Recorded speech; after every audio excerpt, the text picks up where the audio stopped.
I the a-hole for kicking out my vegan sister after she threw away my dog and I's food?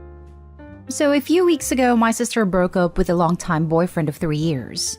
They lived together, so I opened my home to her and let her stay until she got back on her feet. She's a hardcore vegan, and while I don't care about her dietary choices, I do not believe she should push it on others the way she does so heavily. So anyways, a few days into her staying at my home, I got home from work to see my fridge was almost empty. I thought maybe she had cleaned the fridge for me, but just 2 days ago I went shopping and bought things like bacon, steak, etc. to make my lunches. I went into her room and I asked her what happened to all my food. I figured it was just some sort of mistake, but she informed me that she purposefully cleansed my life of all the dead animals I eat in the street.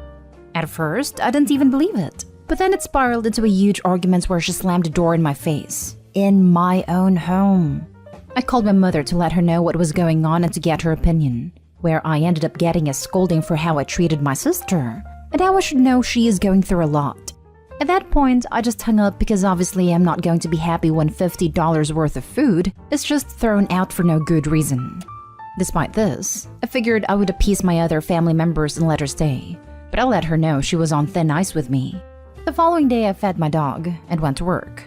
I told her she was not to touch any of my belongings or throw anything away or I would kick her out. She protested, but I told her I was serious and left. When I returned home, my dog's bowl was empty, so I went to refill it in case he was hungry again later on. When I go to get the food, it's gone.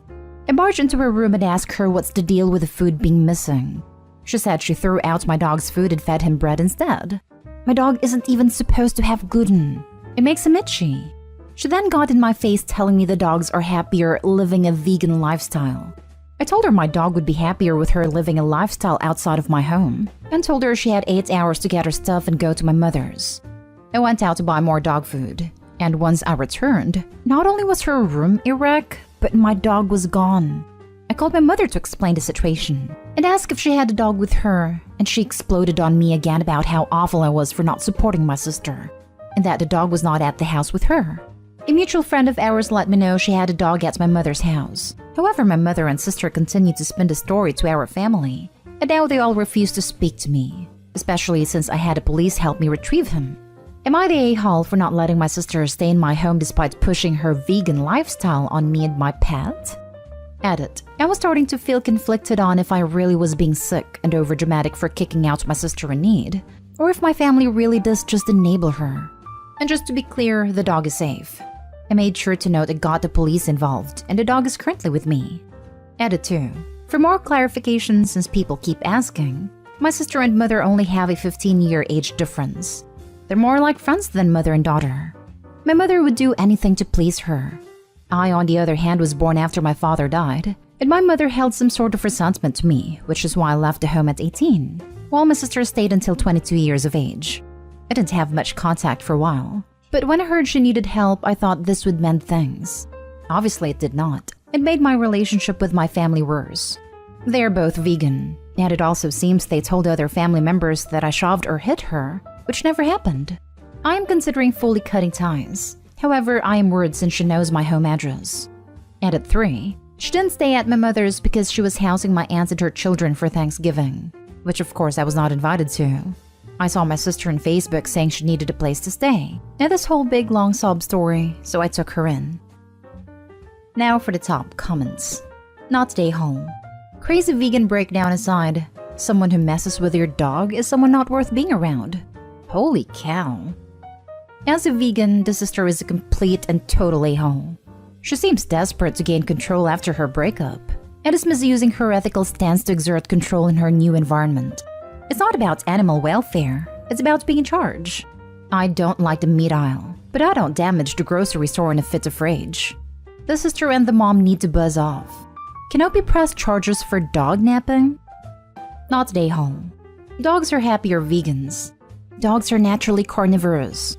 Your sister doesn't know squat. She had no right to touch anything of yours in your own home. Some nerve. Think we know why her relationship broke down. There's a huge case of entitlement and narcissism here. She believes her beliefs and circumstances allow her complete control of her environment when she's a guest, and in complete contradiction of being a good guest. She dog-napped an innocent doggo. It's obvious where she was enabled, the people who are defending her. Next story. Am I the a-hole for calling my wife selfish and ungrateful when she suggested we cut back on saving for our son's college, rather than spending for her entertainment? I, male 29, work full-time to support my son, 15 months old, and wife, 28. She's unemployed but is a stay-at-home mom and we're both happy with that, usually. Recently, money's been tight as I haven't been bringing as much home. I work in sales on commission, so I've been trying to figure out how to make ends meet while looking for a better job. We spend about $60 a month on a 4 to 5 streaming services, HBO/Netflix, etc. And my wife spends about $50 a month in mobile games, and over $100 in ordering lunch through Uber Eats. I wouldn't mind if we could afford it, but right now we can't. When I brought up cutting back, she said streaming services and mobile games were the only breaks she had from working at keeping up the house and caring for our son, and ordering out made lunchtime a break instead of more work for her. I asked her to please stop ordering out and to get rid of some of the streaming services or the mobile games. She said that's silly, and it was the hair dye and teeth whitening I paid for that was why we're short each month, and I shouldn't be so vain and to give this up for the family. I spent about $150 for them every few months, and if it was just me that'd be one thing, but I get both done for work. Believe me, I wish it wasn't the case, but people are just more open and friendly with me when I'm not a ginger dude with brown teeth. I don't want to have to do it, but I feel I have to, so I'm on a level playing field. I said she had plenty of time to relax when I got home, since I always cook and clean up after dinner and take care of our son until bedtime. She told me that doesn't mean anything when she can't do the things she enjoys, as if she didn't enjoy spending time with me, and that we would have plenty of money if I didn't put $200 a month away for our son's college fund. I reminded her we agreed to this before our son was born, and that if we didn't keep at it, we weren't going to have enough when he turns 18. She said we didn't even know if he wanted to go to college yet, and that I had no idea how hard it was raising a child, have plenty experience feeding and changing diapers, and that our work at home is just as stressful as my job if not more. I might be the a-hole already, but this is the part that really stuck with me. I said she wasn't grateful for the work I was doing, and selfish to think of her own entertainment over providing for our son. She snapped back at me that I was being abusive both emotionally and by trying to withhold money. And at that point, I was just floored and walked out. I'm hiding away in my home office now. She's never said anything like that to me before. And to be honest, I don't really know what she means as far as withholding money, since I've always given her what she asks for, as far as I can remember. Is it really abusive to cut back on spending? Did I go too far? Edit. I wasn't very clear on the Uber Eats thing. So for people asking questions, I don't know exactly how much it is as I haven't ever added it all up, but it's 3 times a week, so between $100 and $400 a month. Also, I appreciate you all for taking time to share your thoughts. Not day home. $50 in mobile games a month? The heck is that all about? There are games you can buy for $10 and play for hundreds of hours. Introduce her to Stardew Valley or Minecraft or something. Uber Eats is just a goddamn scam. Get rid of that BS immediately. Tell her to rotate streaming services. I doubt she's watching HBO, Disney+, Netflix, Amazon Prime, Apple TV, and Hulu, enough each month to make each of them worth it each month. I rotate them on a monthly basis. 1 month is HBO month, next is Hulu month, next is Disney month, etc. Don't sacrifice your kid's future for you or your wife's momentary pleasure. Not day home. Get rid of Uber Eats. That one is fair. You bring a lunch to work and so does your wife. Uber Eats is such an expensive and so unnecessary. Deleting the app saved me money. No, you're not abusive and she should apologize for saying that. You're trying to keep the family financially afloat, not blocking her access to money. Tell her half the game's gotta go, but the streaming services are needed as a parent. How else do you drown out your children screaming and playing? There are games that don't cost money monthly. You cut back too. Also, if being a stay-at-home mom is too much for her, she can go to work 40 hours a week and cover daycare. I appreciate how hard staying home can be, but sometimes that extra $400 to $500 a month they can make above and beyond childcare costs can be a night and day difference to household finances. Plus, she gets time out of the house. Next story is titled, Am I the a-hole for confronting my friend and ruining our kids' friendship? Okay, I'll try to keep this short. So I have this BFF, 40s female that is man-hungry. She picks these men who are all sorts of wrong, is a serial wife and legit flip-flops from one ex back to the other and plays them against each other. She constantly comes for advice, and I've gotten to the point of telling her that I think she's making a mistake, but I'll support her no matter what. I always felt she's a good person and means well, but kinda screwed up in a few things. No big deal. She has 2 kids my kid's age and they were super close. We were like a little family.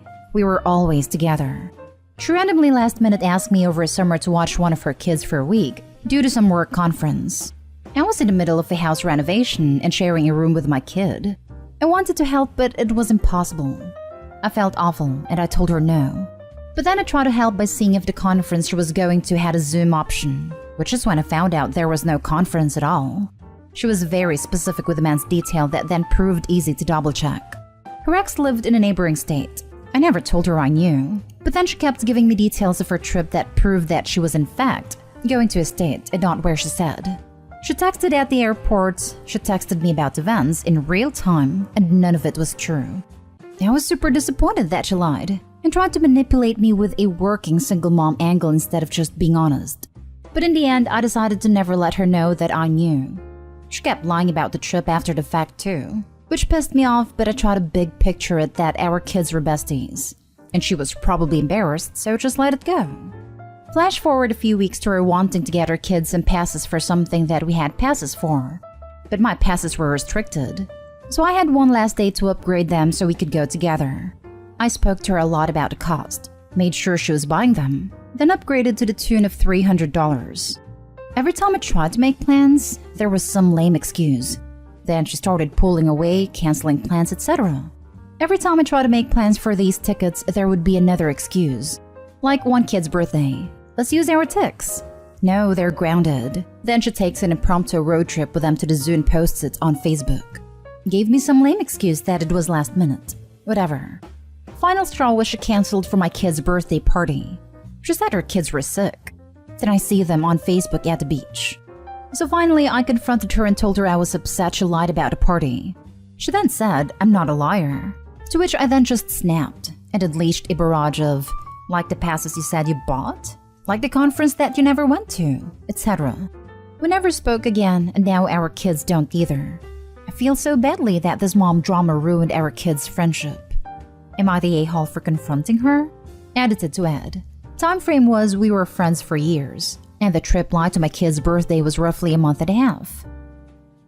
Not the a-hole. Your kids will make new friends, and so will you. I do feel sad that I was so wrong about her, and truly cared for her and was there for her in many different ways that were outside my comfort zone. But I have a full life, and cutting someone out when I'm done is pretty much my go-to. I have another friend who pretty much gets past everything with everyone, and they all find a way to heal and move on. I don't know how to do that, and sometimes I wonder if I should learn. But ultimately, I really don't want to. Wondering if it's healthier? I don't know. I'm probably overthinking it. Not today, home. She's a fake and a flake. You probably saved your kids heartache later on. You'll probably find out that they didn't like this woman or her kids all that much. Now for the last story. Am I the a-hole for telling my boss no to working weekends when my coworkers don't? I got hired for this salary job where they really hyped up the work-life balance and reasonable hours and job interview. Like the way that they never expect people to stay late or work on weekends or holidays. That turned out to be BS. My boss got my personal phone number off my resume from when I applied, and after not long, he was blowing up my phone on nights and weekends, asking me to come work. I'd always not answer. Then when he'd ask on Monday why I wasn't answering my phone, I'd pull out my work phone like, sorry, are you sure you had the right number? I'm not seeing any missed calls. I'd often say called my own cell, so I'd say that I don't really use it much. I leave it home a lot. And when I do check, I've usually got like 40 missed calls. And my voicemail is always full, so I probably miss stuff unless I'm expecting a call at a certain time. And that if he needs to reach me, he should try my work phone because I'm very careful to follow up on any call to that within one business day. He asked me how he could reach me outside of 9 to 5, because he sees I leave my work phone on my desk at night and over the weekend. I said that honestly, I'm not glued to any phone on the weekend, so if he needs me to take a call on the weekend, could he make it a meeting request and put it on my calendar, so I know to be available? Or if I know I won't be available to take a call, I can suggest an alternate time to call. He said that wasn't really gonna work for him. More often things come up last minute, and when he calls people on the weekend, it wasn't planned. And that is not calling for a teleconference meeting. He's calling asking people to come in. I said that on the weekends, I usually have commitments that were made 1 to 3 weeks out, and I'm not often able to cancel a previous commitment with under a day notice. So if he needs me in on a weekend, it'd be best if he could schedule that 3 weeks out, so that I know not to make conflicting plans. He said that wasn't possible, and I said okay. He could try and reach out and I'd answer the phone if I heard it ringing, but I wasn't always on the phone, so I might not catch it always. Anyway, I've gone back to ignoring his calls, and my coworkers have gotten kind of frustrated with me saying that coming in on weekends is part of the job, and that I wasn't pulling my weight. I said that I don't know what job they signed on for, but in my job interview, I was promised regular hours, and took my pay based on regular hours. So I'm working regular hours. My coworkers got frustrated, and said that if everyone did what I was doing, nothing would get done. I said maybe nothing should get done then, if it's coming at the cost of y'all not being home for dinner with the family. I don't really think my coworkers see it as an option to say no, so they're angry at me because I'm doing it and they're not comfortable doing it. Am I the a-hole for not working evenings or weekends? Not the a-hole, but I'd start looking for a new job. This is the answer. I oftentimes don't get why people come to the sub with the work stuff. I mean, some interpersonal issues between people at the same level make sense. But when people have issues with their boss, or the company, or HR or something, I just don't get it. Because you can be not the a-hole all day, and it means absolutely nothing, since you're still the one who is going to lose the battle. And I hope you will absolutely lose this one, bearing them being so great at their job that they're irreplaceable, which is unlikely. Not the a-hole, but be prepared to be fired soon. Your coworkers and boss are going to be looking for any reason to get you in trouble. And if you are on probation, expect to be let go. I know it sucks, but that's the way these companies bootlickers work. Good on you standing your ground, and shame on the company for lying to you about the job.